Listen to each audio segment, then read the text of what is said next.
নমস্কার বন্ধুরা, আমি সুস্মিতা চলে এলাম তোমাদের সামনে আজকে আবার একটা মিনি ব্লগ নিয়ে। আজকে একটা ছোট্ট করে টিফিনের রেসিপি তোমাদের সাথে শেয়ার করব। তার জন্য দেখো ঘরে যা কিছু তাই দিয়েই আজকে আমি করব এই টিফিনটা। আর একদম সময় কম, একদম ঝটপট, যেহেতু সকালবেলা সবারই তাড়া থাকে রান্না বান্না করে টিফিন দিয়ে তারপর বাচ্চাদের স্কুল পাঠানো, অফিসে পাঠানো, হাজব্যান্ডকে, তাই সবার ক্ষেত্রে এটা কিন্তু একদম ঝটপট খুব তাড়াতাড়ি হয়ে যায়। শুধু রাখতে হবে ঘরে একটা পাউরুটি, ব্যাস, আর সাথে রাখতে হবে ডিম। তা আমি এখানে দেখো কড়াইয়ের মধ্যে তেল গরম হতে আমি দুটো ডিমকে ভালো করে লবণ দিয়ে ফেটিয়ে নিয়েছিলাম। নিয়ে ভালো করে দেখো ডিমটাকে একদম ঝুড়ো ঝুড়ো করে ভেজে নিয়েছিলাম।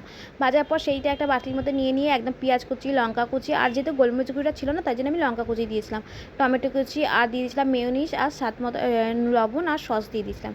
দিয়ে ভালো করে দেখো আমি এখানে মিশিয়ে নিচ্ছি, একদম ভালো করে মিশিয়ে দেবো যেন প্রত্যেকটা ডিম, প্রত্যেকটা পেঁয়াজ কুচির মধ্যে, টমেটোর মধ্যে যেন লেগে যায় মেয়োনিজ আর সসটা, যাতে কোথাও না একটুখানিও বাদ থাকে। তাই ভালো করে একদম মিশিয়ে নিয়েছি। নেওয়ার পর পাউরুটিগুলোকেও আমি দেখো একবার আগে সেঁকে নিয়েছিলাম, নিয়ে তারপর দেখো আমি এতে একবার দিয়ে দিচ্ছি।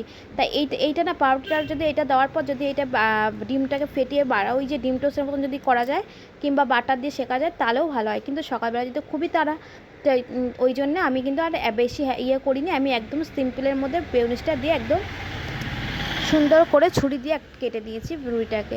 তাই এক এক করে আমি আগে সব সাজিয়ে নিচ্ছি, নিয়ে তারপর আমি এখানে ছুরি দিয়ে সব কেটে নেবো। তা আজকে টিফিনের রেসিপিটা কেমন হয়েছে তোমরা বন্ধুরা অবশ্যই কমেন্ট করে জানিও। আর যদি ভালো লাগে প্রচুর শেয়ার করে দিও, লাইক করে দিও, আর কমেন্ট করে জানিও। আর তোমরাও একবার এরকম করে স্যান্ডউইচটা বানিয়ে খেয়ে দেখো, আশা করি তোমাদেরও খুব ভালো লাগবে। তোমরাও কেমন করে স্যান্ডউইচ বানাও অবশ্যই কমেন্ট করে জানিও, তাহলে সেরকম করে বানানোর চেষ্টা করো। তো আজকে এই ভিডিওটা এখানেই শেষ করছি, দেখা হবে নেক্সট ভিডিওতে। সবাই খুব ভালো থাকবেন, সুস্থ থাকবেন। আজকের মতো টাটা।